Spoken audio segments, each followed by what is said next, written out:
Human मेटाप्न्यूमोवायरस HMPV श्वसन तंत्र को प्रभावित करने वाला एक वायरल संक्रमण है जो सर्दी और फ्लू जैसे सामान्य लक्षणों से लेकर गंभीर श्वसन समस्याओं तक का कारण बन सकता है। यह वायरस मुख्य रूप से बच्चों, बुजुर्गों और ऐसे व्यक्तियों को प्रभावित करता है जिनकी प्रतिरक्षा प्रणाली कमजोर होती है।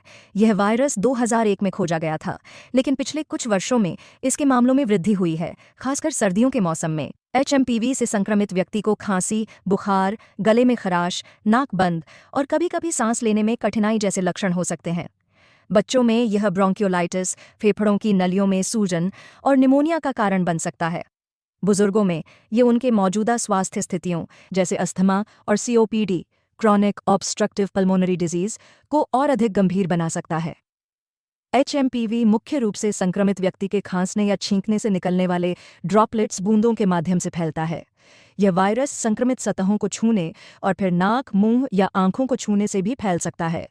इस कारण से स्कूलों, सार्वजनिक स्थानों और भीड़भाड़ वाले इलाकों में यह तेजी से फैल सकता है। भारत और चीन में हाल ही में HMPV के मामले दर्ज किए गए हैं। चीन में यह मामलों का 6.2% और भारत में 3% पाया गया है। हालांकि स्वास्थ्य विशेषज्ञों का कहना है कि यह मौसमी प्रवृत्ति के अनुरूप है और स्थिति नियंत्रण में है। यह वायरस बच्चों और बुजुर्गों को सबसे अधिक प्रभावित कर रहा है, लेकिन जागरूकता और उचित देखभाल से इसके प्रभाव को नियंत्रित किया जा सकता है। इस वायरस के लिए फिलहाल कोई विशेष एंटीवायरल दवा या टीका उपलब्ध नहीं है।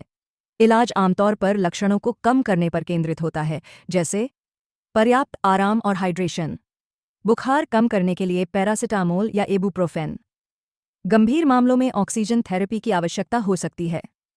रोकथाम के लिए कुछ सरल लेकिन प्रभावी उपाय अपनाए जा सकते हैं। नियमित रूप से हाथ धोना, खांसते या छींकते समय मुंह और नाक को ढकना, सार्वजनिक स्थानों पर मास्क पहनना, संक्रमित व्यक्ति से संपर्क से बचना, बच्चों और बुजुर्गों की इम्यूनिटी बढ़ाने वाले आहार पर ध्यान देना। हालांकि HMPV कोविड-19 जितना गंभीर नहीं है, लेकिन इसके लक्षणों को हल्के में नहीं लेना चाहिए। यदि किसी व्यक्ति को लगातार खांसी, सांस लेने में कठिनाई या उच्च बुखार हो, तो तुरंत डॉक्टर से संपर्क करें।